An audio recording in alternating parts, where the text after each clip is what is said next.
Hey y'all, I'm Allison Asarch from Nashville, Tennessee. Hey, I'm Sean Fraser from the Ritzy Kids. Hunters, this is Johnny from Rail Motor. Hey, it's Shane from Blind Season. Hey, it's Rob Stanier, and you can check out my music on all the streaming platforms. Check out my latest music on all the streaming sites. Check out my debut album on all streaming platforms. Check out our new debut album. Check us out on Spotify and Apple Music. And you're listening to our friends, Braggy and Curly. And my favorite bands from Australia. My two favourite podcasts is Braggy and Curly. Braggy and Curly. On the Unfiltered and Undiscovered Podcast. And Rossi. All right. Hey there, everyone. It's Curly here, and welcome to episode 175 of the Unfiltered and Undiscovered Podcast. We've got another great episode for you tonight, speaking with the amazing Brenda Lee Kelly from Waiting for Brenda. Welcome to the show, Brenda. Hi, Curly. Hi, Braggy. Hi, Rossi. Nice to see you all. And it was nice that Brenda's introduced Rossi from Sydney and Braggy from Adelaide. How are you, boys? How's your week been? Pretty good, mate. Pretty good. And you, Braggy? Yeah, good week. Yeah, it's been hot at the moment. I was just telling the other two. 45 I got to today, believe it or not. Adelaide in January, I reckon, is sometimes the hottest thing I've ever... January in Adelaide is the hottest thing I've ever come across, I reckon. Rossi, South Australia is a we're in desert. February, Rossi. Just I know. Yeah. I don't mind if we get hot summer as long as when we get to winter, it rains for the grapes, you know? That's my main concern. Yeah. I've got gigs to do. Oh, my God. February, where's the year gone? Absolutely. Yeah. So Braggy's whinging about the heat, a little bit of heat. And what's the weather like in Sydney, Rossi? You had a bit of wild weather, didn't you? Some storms last week. Wild storm. We have storms, we have heat. We've got it all here. It doesn't faze us because, we're just used to anything that happens down here in the big smoke. Yeah, just throw it at the capital and they'll take it. Isn't that the case? That's right. Yeah, you guys send all your bad people. We should get like Donald Trump and send them all home. Hey, let's just have a quick around the grounds of some of the stuff. Rossi, I'm impressed. You saw the future. Grammy Awards, Beyonce won Best Country Album, and they're just amazing. So, and you foresaw that. Look, she's too big a star. She is such a big star. Just I can't fathom. There's so few. Less mid-range. Yeah, I know. It doesn't feel like it should be a country album. I know. No, there's a couple there, but most of them aren't. Yeah, I love Beyonce. Don't get me wrong, I love Beyonce. Yeah. I think that her album Lemonade is one of the best albums ever. Best breakup albums of all time. But I really think, I don't know. But look, it's a pretty easy guess, that one. And if it wasn't her, it was going to be Taylor, Yeah. Yeah. Chris Stapleton's albums is a good one, by the way, if you want to Beyonce's or... Yeah. Chris Stapleton. Oh, okay, gotcha. That was nominated. The other thing I just wanted to talk about, there's been a little bit of talk about ministers for the nighttime economy. And there's... Isn't that Rossi? Well, it looks like there's a couple of governments that are they've either got one or they're looking to implement one, Minister for the Nighttime Economy. And it got me thinking, boys, what would you do if you were the Minister for the Nighttime Economy? First rule would be if there's a pub there first, then it has the right of way. For New South Wales has implemented that law. Darcy Byrne, who's the mayor of the Inner West Council here, as much as Anyway, look, his area encompasses Newtown, Enmore, that whole Marrickville, the whole precinct there. And to be fair, those rooms are kicking off. There's a mate of mine, John Wardell, who runs the live music office in Sydney, and all the policies that these people are dropping, like small bars, changing regulations to get small bars happening, that's all on the back of John's work going back 15, 20 years. And I think some of the other things that John's trying to implement, and I love this one. Yeah. Loading docks out the front of hotels that are only for bands. And pubs as well, but loading docks. Yeah, special loading provisions for venues that have entertainment, I think I don't think that's unreasonable. my shoulder and my knees would agree. Yeah. And it's not as if it's during the day; it'll be during the night. No. So there's a whole lot of things they can do, and like I think Sydney got killed. There's a few things that killed Sydney. The poker machines, that's an easy target to hit. But I think insurance companies and WH&S conditions are what killed Sydney more than anything else. That they started putting fire regs on all these venues, and then pushing up. Then the insurance companies were just pushing up the PLI, the public liability insurance, and the insurance premiums, which made the venues go, why would I have 500 people in here? One person who falls over and breaks their ankle on a dance floor, and I could lose my pub, right? So I think a drunk person in a pub falls over. Yeah, sure, okay, that's going to happen, but you got to have, if you're sat there and had 15 schooners, you've got to take a bit of responsibility for your actions too. There's a little bit of responsibility there, I find it really, really interesting because it's that balancing act. You don't want to have you don't want to have death hotels, but you want to have something that's pretty safe for people. But then where is the balancing act? So my old mate Johnny Pierce used to run the Love Inn. We used to be death hotels. But luckily, I believe either the Bellini brothers may have been their insurance policy. I'm not sure. Okay. Now, Brenda, you're the Minister for the Nighttime Economy. What are you doing? Oh, well, I agree. I think loading bays, and if you're there first, if the venue's there first, they should be, like if you move into that area, you tend to move in because you want the nightlife, you want the bands, you want that, it all comes with it. So, definitely. Well, I think we could easily run a platform on that, but we should develop a platform and then run Braggy in Adelaide. You know what? But bands aren't as loud as they used to be anyway. No, they are not. PAs are so much better and nicer on the ears than they used to be. Mate, although I did see a band that had 2 members of the New Christs in it on Saturday night. Oh, and whoa, was it loud? Okay. Oh boy, was it loud! They were playing with the On and Ons in an '80s band called Grooveyard, who were around in the '80s. It was so very. Sounds like a good gig. Hey, what I would do is I'd find a little country town that isn't being used much anymore, and as long as they've got multiple pubs in the main street, and I would remove all noise regulations, alcohol consumption regulations, and I'd turn it into our own little Nashville. So get a Broadway going. Yeah, get a Broadway out in the middle of nowhere, just a strip of pubs with lots of bands playing, and a whole bunch of Airbnbs where you could walk to. but I see they were selling the side of the Falls Festival and dropped the price this week. Oh, truly? Yeah, the whole venue, with the whole infrastructure, everything, they've let that go. But they're trying to sell it, and I think it's come down to less than $2 million. So, if you know anyone, imminently affordable, isn't it? So yeah, it is. All right, Brenda, let's have a little chat with you. Waiting for Brenda is your band, and I'm going to pass you over to Braggy to kick off the questions. I always get the first go. I like it. Brenda, I usually start Brenda with one. I just want to know how people, when music became a thing for them, when it was the first thing that, when the spark happened for you. Was it in those punk days that you sing about in one of your songs so well? I think it was probably earlier than that, because just growing up, there was always parties at our house, and everyone would go around the table and sing a song. It was always like sing the song that made you famous, and so you'd all go around and you'd have a turn, and if anyone brought over a friend that didn't want to do that, they'd all of a sudden be gone and off to the bathroom or something if it got to their turn. Otherwise, they were made to sing. So from there, I had 3 older brothers who all, listened to music. And my parents as well. So Johnny Cash and, brothers were listening to the Beatles and Bob Dylan and the Beach Boys. And it was I suppose there was Countdown for me and 4IP Radio 10, in Brisbane.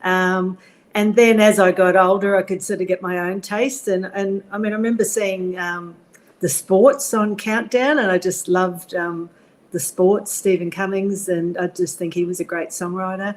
And so always, like that's what that song, Punk's Not Dead, It's Gone Country. It was always, it felt like, you often sort of rebel against what your parents are listening to, but then you come back to it later on. So listen to, Sex Pistols and, lots of Australian bands, in the 80s, and went over to London. I worked for HMV and over there, and so got to sort of, that was completely different because I was used to just Brisbane, going to see Brisbane bands, Australian bands. That was my thing. And then going over there and listening to all this new music was like,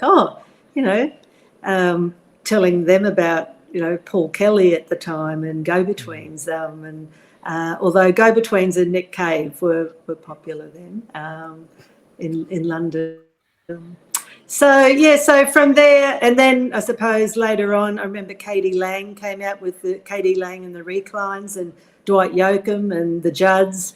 And so that mixture of listening to the Angels and the Judds and this, Madness and Devo and all that sort of intertwined, which, because I thought Johnny Cash meets Nick Cave was, and, I just loved all that, Kirsty MacColl and Billy Bragg, and, but always had that country, Patsy Cline's gorgeous,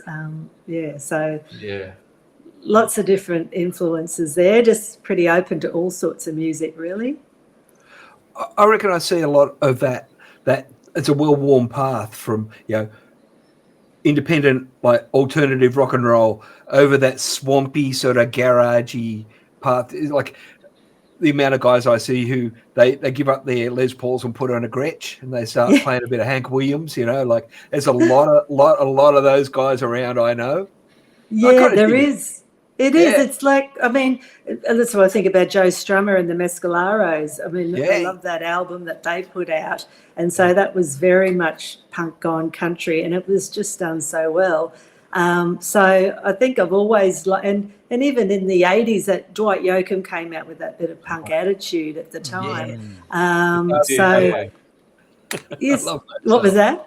Guitars and Cadillacs and all that stuff. Guitars and Cadillacs. I love that album. That's a great album. But I think, you know what it is? I think you start out young and you listen to all that stuff, and then as you get, especially if you're a songwriter like yourself, Brenda, you start getting more deep. And I love your lyrics, by the way. It's your lyrics. And country music or folk music is a great thing to hang those lyrics on. Just its style, It's made for telling a story, which is like a lot of your songs.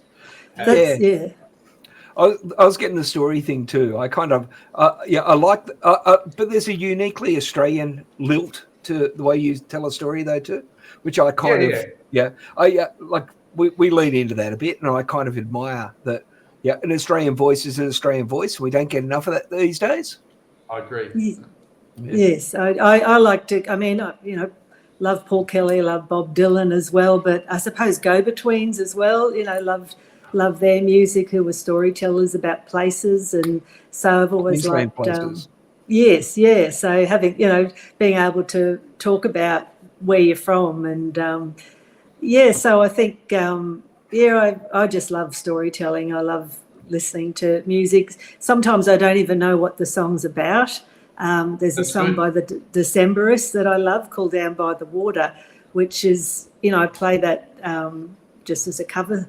And, people go, isn't that a great song? And I go, I have no idea what it's about, but I just love it. I just wish that I wrote that song. It's so I do like that about a lot of songs too. I don't necessarily know what they're about. And I think a lot of the time when I write, it's sort of stream of consciousness in that you think about it later on.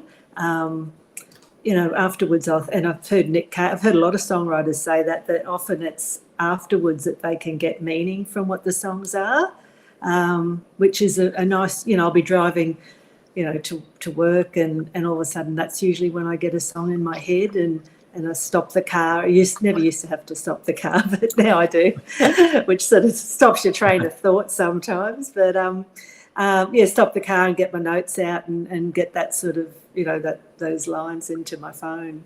Yeah, sing it into the phone. That's the great songwriter's tool these days, isn't it? It is. It's so good because otherwise you forget it. You said if you don't do that, it's like that night you're like, what was that? I can't even remember what it was about. Yeah. Don't forget to back up your phone. Often. Yeah. True. It's interesting, Brenda. You just confirmed everything I've written down here. So listen to your album a few times today. I'm just going to prove it.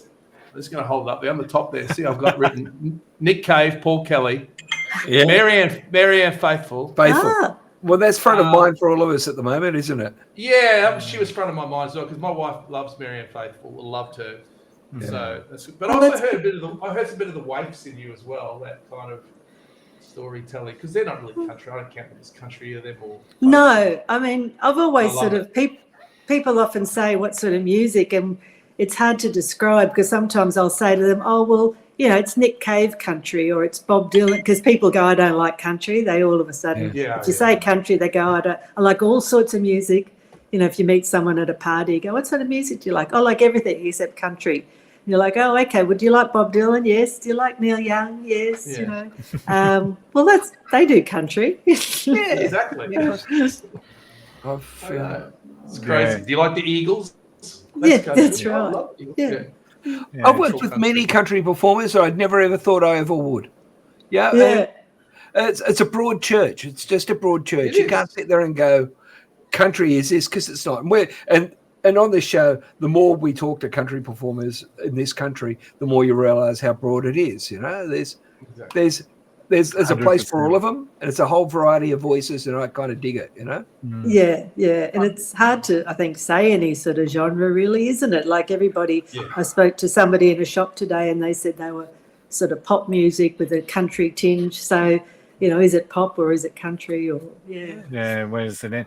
I sense a lot of fun in your music, Brenda. It's just got that kick along beat that's happening with it, and some of the lyrics are downright comedic almost. All right, there's a bit of a comedy story being told. So, is that what you aim for when you sit down and start to craft through a song? A little bit of fun, a little bit of dance music, and make people happy? Look, not necessarily. Some of my songs are sort of quite dark. If you like from what I know of them, what they're about, but a lot of people see them as light.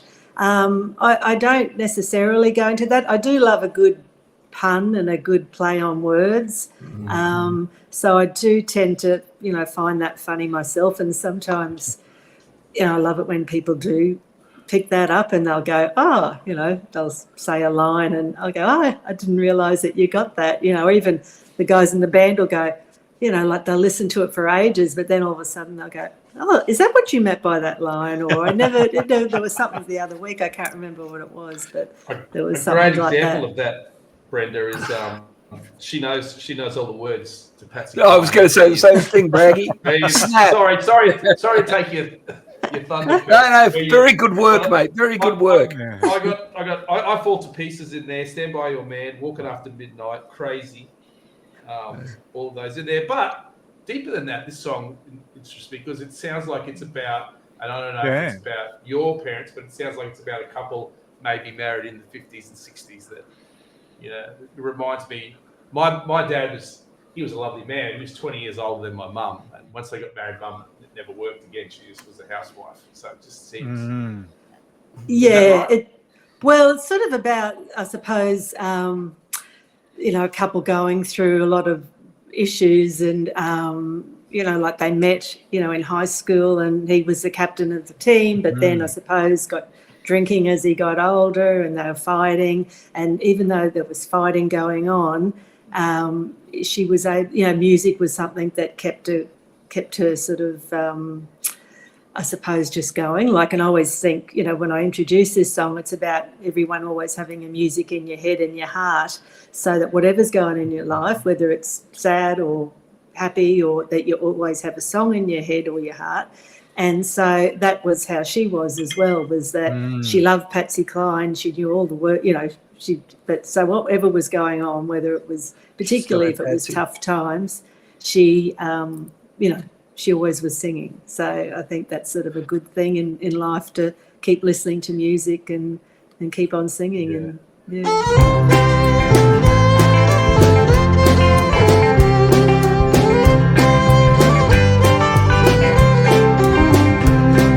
He's an outlaw dressed in black. He's on the wrong side of the track, and the train that he's on's a one-way line. Robbed a chain store Friday night, and they got into a fight. Now she works to pay those fines. Well, they met at 15. He was the captain of his team. Sure lodged the promised senior high, and now he can't stay out of trouble, and he drinks till he sees double. She knows all the words to Patsy Cline. Patsy's got a good voice for that sort of thing. What was that? Patsy's got a good voice for that sort of thing too. In Yes. her songwriting. Yeah. Oh yeah, beautiful. Yeah, love Patsy. So there was that tribute to Patsy in there in the last lines of, Walking After Midnight, and I mean I love Patsy Cline. I think it's hard, but to sing her songs, it's like one of those artists that you go, oh, I don't think I could touch that. It's just too perfect. Yeah. Or even though she did the Willie Nelson, even Crazy was Willie Nelson that wrote that. Yeah. But she just does it so beautifully. Yeah. She had the feel. You could tell. I think what Rossi's kind of saying. She must have gone through something like that herself, because you feel the heartbreak in her voice. Yeah, and that's why she's so good. That's why. Yeah. Yeah. So, yes. Triple Z Hot 100. Let's talk about that. Yes, that was pretty cool. I was very excited about that. So 2 years in a row, Friendly Disposition number 93 in 2023, and then Wild Horse Mountain 2024. So, and this is a little bit of the, I guess, that broad appeal that you obviously must have, because I reckon you're just as home in the car park at 4ZZZ as you are at Tamworth Country Music Festival, I would imagine, Brenda. Is that true? That is very true. Where's the car park there? Bastards never gave us a car spot. Well, I think there's a loading bay. Yeah. Maybe in the load. I'm just as comfortable in the loading bay. Yeah.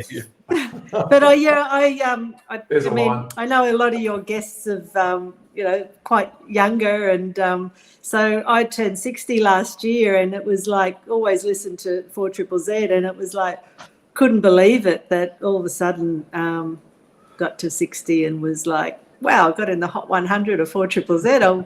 So which a lot of people have sort of come out and said it's so awesome that happened, and just sort of, I suppose, evident of 4ZZZ and how, they do, play all sorts of ages, whatever, really diverse in their programming, which is great, and a big support, which is fantastic. Yeah. So, and also, in the genres as well, they've got some country shows, and, Cracker Sparrows and the Rhinestone Cowgirl are two of the shows on there that particularly played, and Balls in the Air, they play it as well. Yeah. So.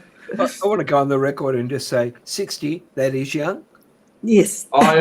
Rossi's the oldest. I'm 62. I just turned 60 last year as well. So. Happy birthday. And I'm the baby. Yeah. But I think this is going to happen more and more with people of our vintage, because of the way the music industry is now, where you can do it yourself, which is a really punk thing, as Rossi always says. Doing it yourself is the real punk thing. And recording it and getting it out there. It's just got to happen more and more. That's right. Yeah, it's been good. We've been able to do it from home as well. So, because my husband and I, we met at SAE, School of Audio Engineering. Okay. Nice. Years ago, doing the course, and he ended up teaching there, and he works in the library now, so he's gone from, turn it up to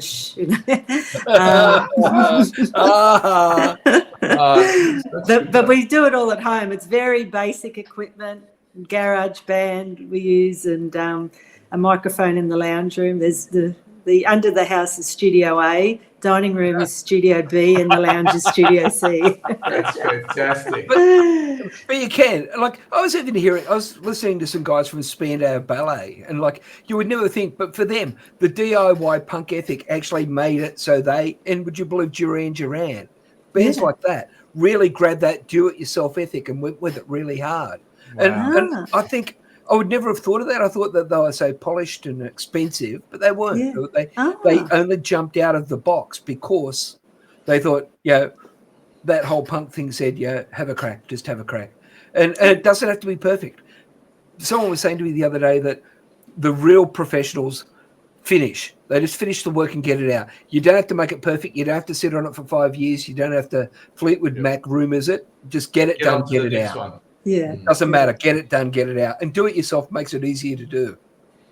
Well, it doesn't. We've been taking a long time with the last that album. It took about a year, I suppose, to do the 11 songs, but that was getting in because when I decided to do the album, I wanted to get different friends in and just make it a collaborative thing. Always wanted to get an album of originals out, so I had different friends come over and sometime someone would come over and do harmonica or backing vocals, or so it was just more that process took a while because it was just even like sitting at the table having dinner and going, do you want to do backing vocals on this song? And so that's why it took a while. But I got a grant to have it mastered, which was really good, and that was just great. It was like you think it sounds okay, well, you think it sounds good, but then just getting that mastering was really just to give it that extra bit of oomph, When you mix it yourself, just to have an extra pair of ears, go over it and have a listen and just go, and just give it a bit of sheen. It comes back a little bit glued and a little bit polished, Yeah. I was actually wondering whether you were mastering the stuff yourself or sending it out, because it's hard to do it yourself because you lose perspective and you miss things because you hear things. You stop hearing things after a while. Yeah. Yes. Even the speakers we have in our lounge room are very, I've got the Qantas speakers today on my headphones. Because we're on holidays, I didn't have them. Yeah, it's true, punk. Dave said, don't tell them they're Qantas speakers. But they're a bit easier to hear. But I think when I got it mastered, the guy said, next time you should get it produced and, of course they say get session musicians in and do all this, and that way it'll be really perfect. And it was like, well, no, I want to have that sound of. I just want the sound that is my friends and Adds a hey man, we did a deep dive a couple of weeks ago on cocaine. JJ Cale, and we found a wrong note right at the end. They just they don't care. LA session players. Yeah, that's all right. Put it out. Slid it in a bit. Yeah, awful. No one. I think if you get it down quick too, you get more of the soul of the song too. I suffer from that demo and the whole thing out too much. It's ridiculous. Well, I think you can have demo-itis too. That if you do really good demos, when you go to record it, you just can't capture it, so it's not the same, and you ruin your life, right? That's right. Yes. But you. When you do the song yourself, as you know, Brenda and Braggy, that you become obsessed and you just spend so much time listening to it that someone else won't have that same amount of detail listening to it. A lot of them won't get past 15 seconds. I know some of them, they're amazing session musicians, what they can do. They're just can just listen to it within 10 seconds and can just do amazing things. And it would be great to have somebody who was a producer and just to get. Sometimes you listen. I was listening to something a little while ago, and I was like, "Oh, gee, that sounds amazing!" And there's bells and there's all these sounds that when you read the back of the vinyl, it's in there, and you're like, "Oh, it'd be great to do something like that." So I wouldn't rule it out if. You get a grant for it. Yeah, that's get a grant. Right. That's what it is. A grant is like a record deal, but it's non-recoupable. Yeah. A record company will give you an advance to make a record, and then they'll go, "Oh, we want it back with interest." But if you get a grant, you can make the record, and there's nobody from the record company coming and going, "We just have a listen to those roughs for a minute. What are you going to put on the cover?" And you know what else? You get better at it as you go. It's like learning an instrument. And the more you do it, you get better at it. So the next album you do, Brenda, will be, top 10 in 4 Triple Z. Knock off Mick and Ursula next year. Yeah, your own. No car park, your own parking space. I'm going to get in trouble for that this weekend. I'm sure. They did so well. That's a great album, though. I love that song too, Punk Grandma. Yeah, Punk Grandma's a classic. Brenda, another thing I love is that the fiddle is front and center, and it's almost like you've got the lead fiddle there at times, which I think is fantastic. So tell us about the band. Who's in it and who does what? Well, so there's Craig Tobin, who plays drums. And I've played with Craig in a few bands, and he's in lots of bands as well, very talented. And I've got Jono Harrison, and he plays the dobro and lap steel. And I've known Jono for a long time. We used to jam at parties in the backyard, and I'd be playing guitar and he'd be, playing dobro. Luke Mislevy on the fiddle, who was working in the library with my husband Dave. So I met him that way. And Gary Bain, who I used to work with, he's on the electric guitar. And I also used to work with him, and we'd always be talking about music when we stopped and see each other. And then we, one day, it was just after COVID, we decided to do Billy Bragg was going to be coming out and touring. And so a few friends, I said to them, let's get together and just play some Billy Bragg songs, and we'll, because he kept on putting the concert off. And anyway, so Gary came and started doing that, and Peter Cheney on bass guitar. So, and I, I suppose I've been in bands the last, few years, like bluegrass and bands, as well as another band, Kid and Kelly Gang, which was a sort of a folky originals sort of rockabilly band. And then we went on a big trip away, and everyone was always saying, waiting for Brenda, and all the time running late. And then I went on holidays, and they were saying, waiting for Brenda. And then, I ended up having a big cancer journey for about 18 months in 2019 to 2020. And then COVID happened. And so then this woman I know, she runs a festival, and she said, next year, once everything's finished with COVID and all your treatment, I want you to play at this festival and do all your originals. And so I didn't have a band at that time, and so just whoever was available for that festival out of these friends, they played with me. And then after that, they said, that was great, let's continue. So they're a really lovely bunch of guys, and we get on really well, and they really like the songs, which is great. And so it's just awesome to be able to play your music, but to have 5 people behind you, absolutely, wanting to put their creativity into it. And the fiddle he's very creative in what he does. They all are. They all very creative. Yeah. Now, pardon my ignorance, but what is a dobro? It's like a guitar on your lap. Have you seen, like a metal guitar, Curly? Yeah, okay. Like a what do they call them? National steel. Like a big steel metal cone that makes the sound instead of a hole. Okay. Yeah. Like on the cover of the Dire Straits album, Love Over Gold. Oh, no, okay. Not that one. Brothers in Arms. Brothers in Arms. It's got is that the one? I can't remember. It's got the silver guitar. But it's a loud beast. Yeah, okay. It's like a banjo.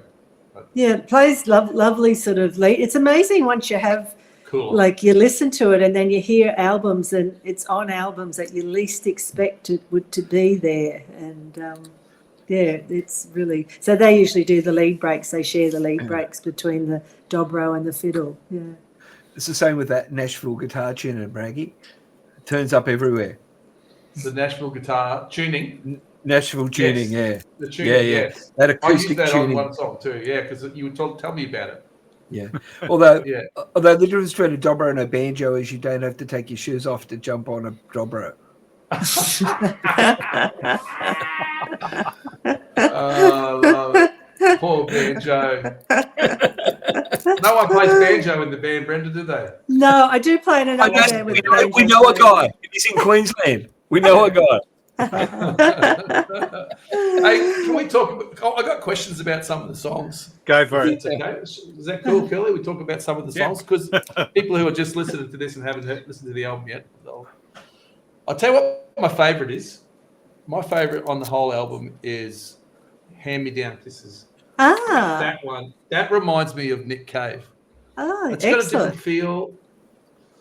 I just like the way. I don't know. I like the whole way it sounds. It really reminds me of Nick Cave.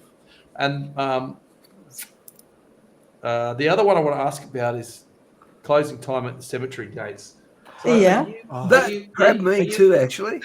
Are you in the cemetery and is your friend dead? No, what happened was we had the big trip in 2018. We went to Paris, and we went to, and I'm not sure if I pronounce this right, but Père Lachaise. And we went there, caught the bus, got lost, and finally got there. Wanted to see Jim Morrison's grave, I got it now. And we got there, and there was all these empty bourbon bottles and the chewing gum on the gate, cigarette butts. Yeah. And we're on our way, and then we thought we'll go off to see Oscar Wilde. And anyway, the next minute they said, pardon moi, or how the cemetery is now closing. And I was like, I don't want to go. I thought I don't want to get a room and I just want to stay a bit longer. I don't want to stay. Don't want to get a plot.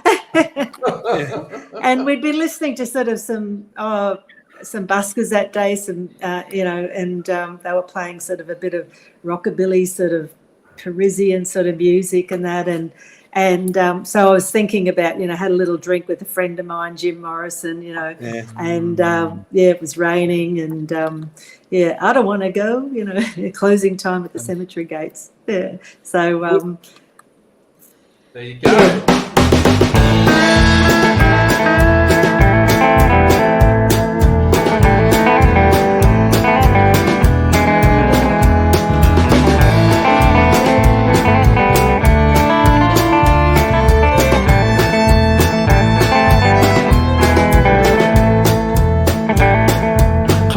Time at the cemetery gates, I don't want to go just yet. I had a little drink with a friend of mine, and still another round is left.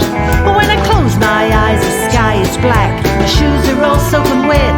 But don't close the gate at the cemetery, I don't want to go just yet.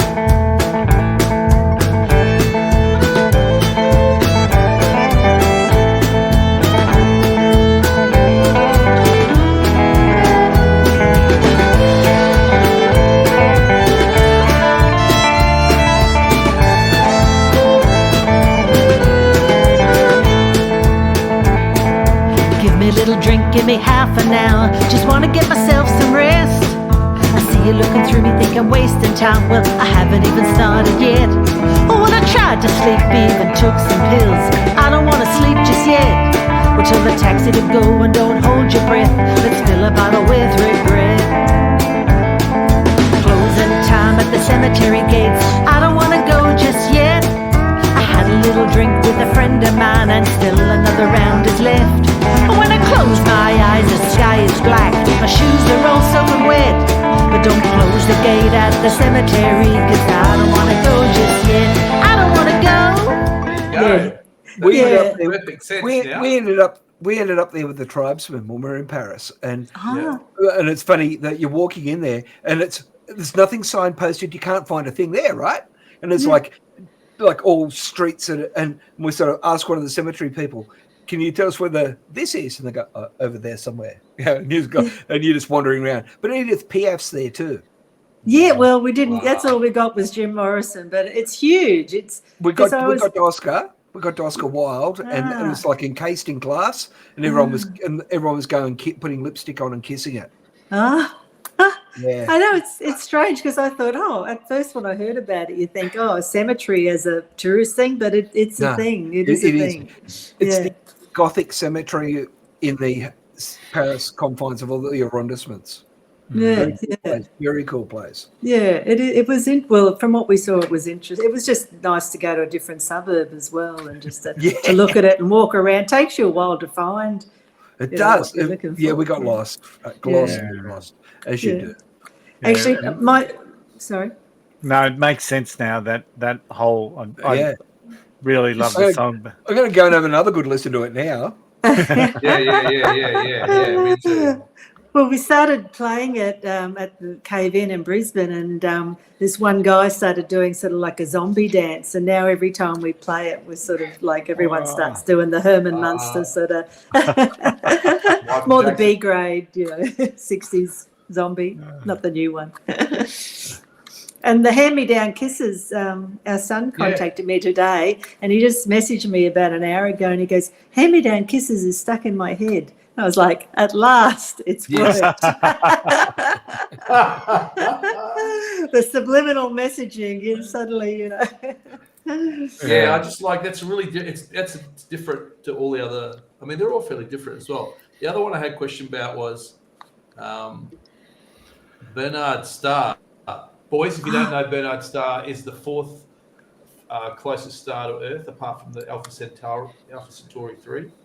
It's showing my nerdy stuff, and it's a red dwarf, I believe. Is that right? I don't know that much. I did read about it, and it was interesting because I thought I'll call this song Bernard Starr. It's 6 light years away, which is something that I read, and of course I don't really know anything about space, but my husband does. So it was a bit of an ode to him that there was Bernard Starr, and recently there was something about Bernard Starr on the internet, and someone sent that through to me, but it was originally called Hours of Darkness, and then I went, no, we've got to call it Bernard Starr. And so whenever I play it with the band, I go, we'll do Bernard Starr, and they go, Bernard Starr, they go, Hours of Darkness, And the hand-me-down kisses one, we really finished the 10 songs on the album and thought that's it. And then I think on the day I said, I just wrote that song, and I went, I'd like to include that, and it was just very last minute putting it on there. And it feels like on the album it's maybe just a little bit faster than we do live, but it was one of those things we just got it out, and it was just good to get it out. It's a cool song. Thank you. What about you, Curly? I'd love to know the story behind Friendly Disposition, to be honest. So give me the concept or the backstory. So the backstory was when I was younger, I remember getting a referee report for one of my first jobs, and at high school they said they used to write your references, and they said she's got a friendly disposition. And I remember thinking at the time, I wanted to have a really good typing speed, or really good at shorthand, or whatever it was at the time. I was sort of like, they could have said more than a friendly disposition. But then I realised that was a good thing to actually, to say that you did have a friendly disposition. So it's a little bit, it was about, that's sort of the gist of the concept of the song.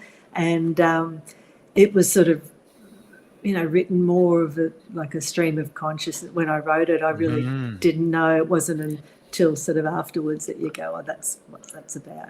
Yeah, I sort of picked up, and I was thinking that is friendly disposition a bit of slang for the late night hookup call, or the booty call. I'm thinking, that's a nice thing. Do you want to come over for a bit of friendly disposition? I love that. It's not friendly position. I love that. It just means I'm going to have to write a song called Peter is Easily Distracted.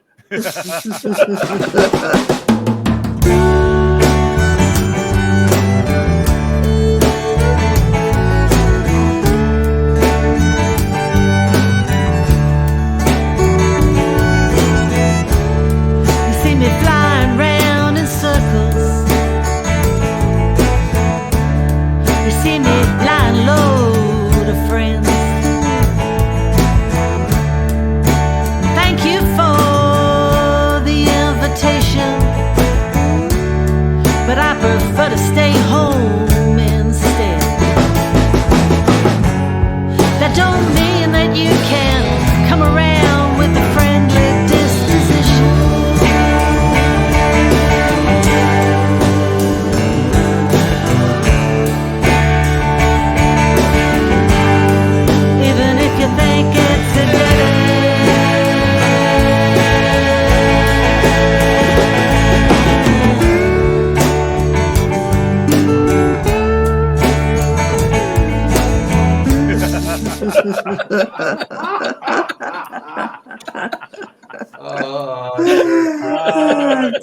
and I've got to say I love Punk's Not Dead, It's Gone Country. I just think that is such a classic line, and I can just imagine that goes off at your concerts too. It does. At your live gigs. There's one woman sort of done, she's sort of done a little dance move, that she, whenever she comes along, she does these moves. Punk's Not Dead, and she does a lasso as well. But that was very much about God Save the Queen, Sex Pistols and the Buzzcocks, and Iggy Pop, I'm So Bored, turning 21. And so it was a bit of an ode to those punk background and Johnny Cash and Johnny Cash sort of, if he went sort of a bit punk with 9 Inch Nails the other way around, as much as everyone else went country, Johnny sort of went a bit punk. Yeah, he stole that song from straight under Trent Reznor. Yes. Oh yeah. He stole that song and made it his own.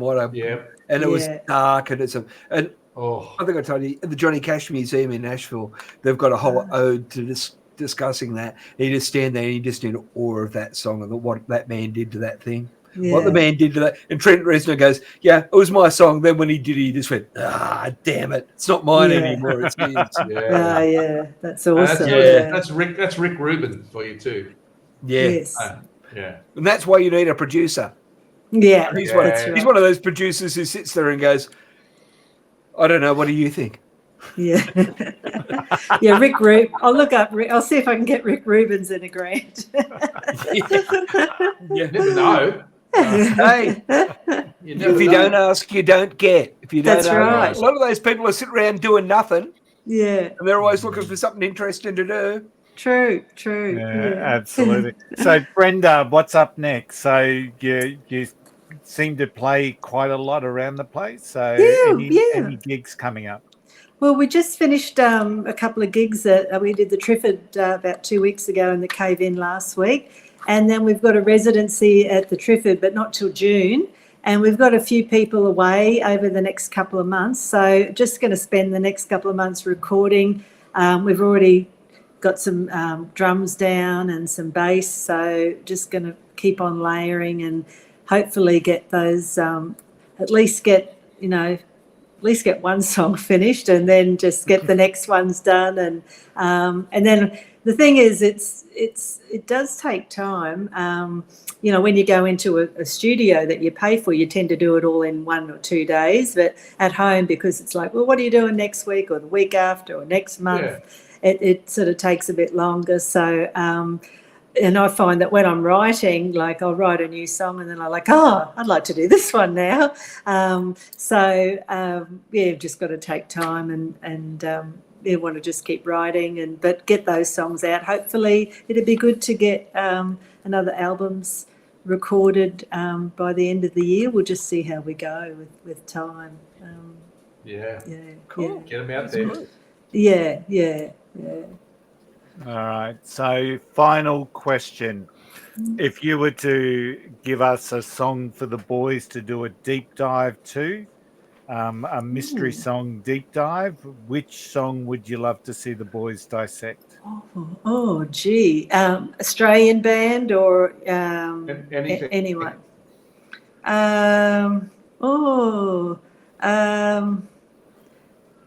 Maybe something by the Pogues, maybe Dirty Old Town or something. What's the challenge? Okay. Write it down, Curly. That's a good one to do. I've got it down. I've got my spreadsheet up, and I got one more song. I got one more song on the album that I want to. Okay, go for it. I like. It's the last one. No Tears, little number in 6/8, little pop song. That kind of reminded me a bit of Paul Kelly. Which one? No Tears and Sunshine. So that was.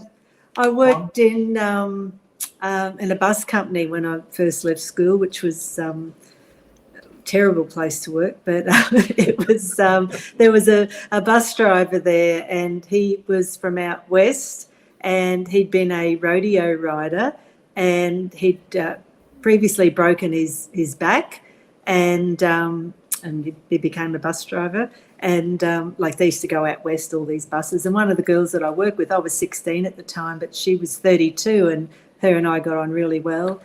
And anyway, they fell in love, and that was sort of the story of those two meeting, and a little bit about their story. So he was from out west in Stanthorpe, and she was from Warwick, and that sort of was the inspiration for the song. Little pop song at the end. But it is a bit of a 3/4 time. It's good to sort of mix it up with timings and things like that, just to have some difference. Yeah. Excellent. Brenda, what's your favourite social media platform where people can get on? Generally, we do Facebook. Is probably the thing that we do the most.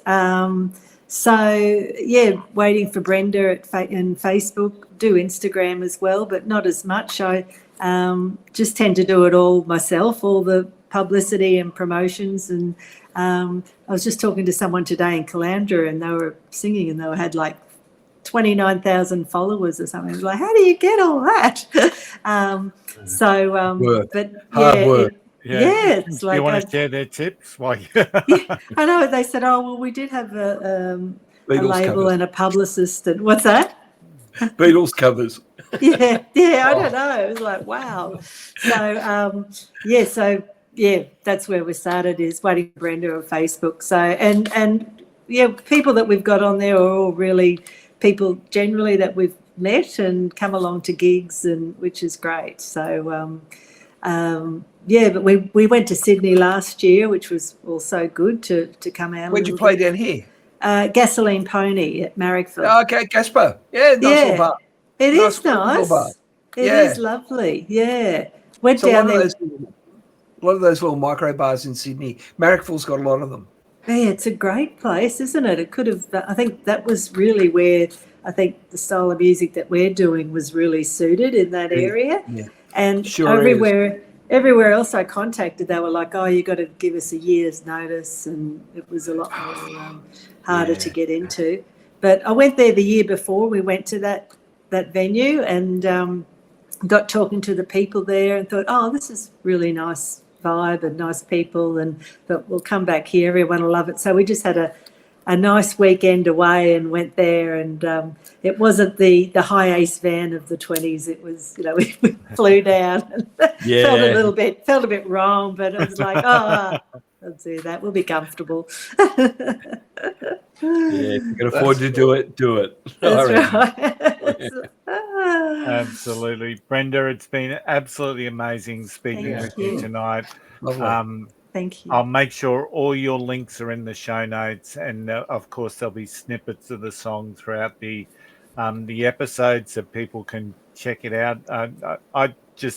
Your music brought a smile to my face as we're listening to it. So the old garage band Curly. If it makes me smile, it's going to make a lot of people smile. So.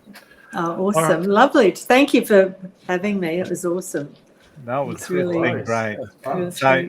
So next week we have a young Brisbane lady called Sienna Larson joining us on the podcast. And she's got some music out there on Spotify, and she's got #1 on the A-Break charts, which is one of those online digital platforms. So really excited to be talking with her. If you've enjoyed the episode, please like and subscribe. It really does help people find us when you leave a review. So if you've enjoyed this episode with Brenda, until next time, thanks, boys. Thanks, Braggy. Thanks, Rossi. And once again, a huge shout out to Brenda. Waiting for Brenda. What a great name. What a great story. And we'll see you all again next week. Bye for now. Thank you. Bye. Bye. That's it.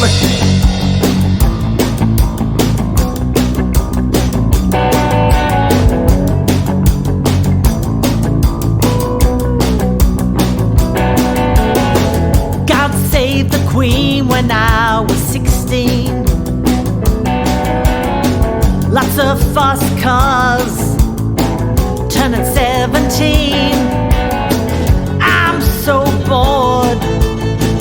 Turning 21, at 25 I'm calling London. Punk's not dead, it's gone country.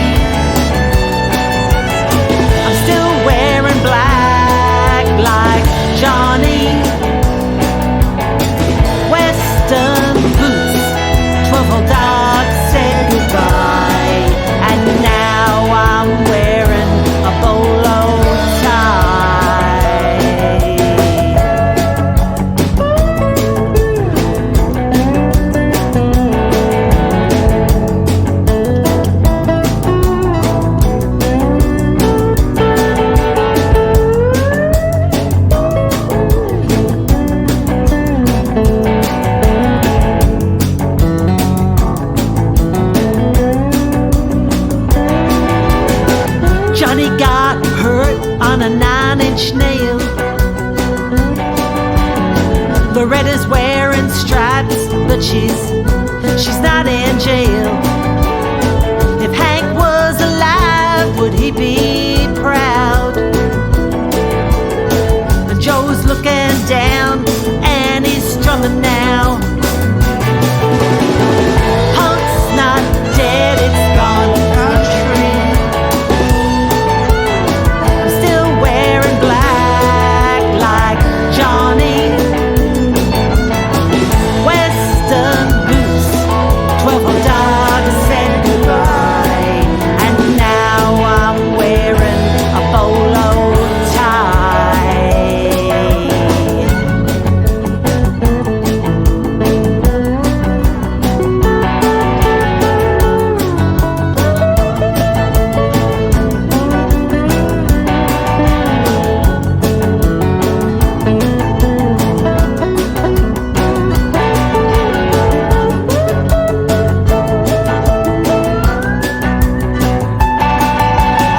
A liner I was wearing round my eyes used to be part of my new wave disguise. Well, now I'm singing country and punk's not dead. They're even playing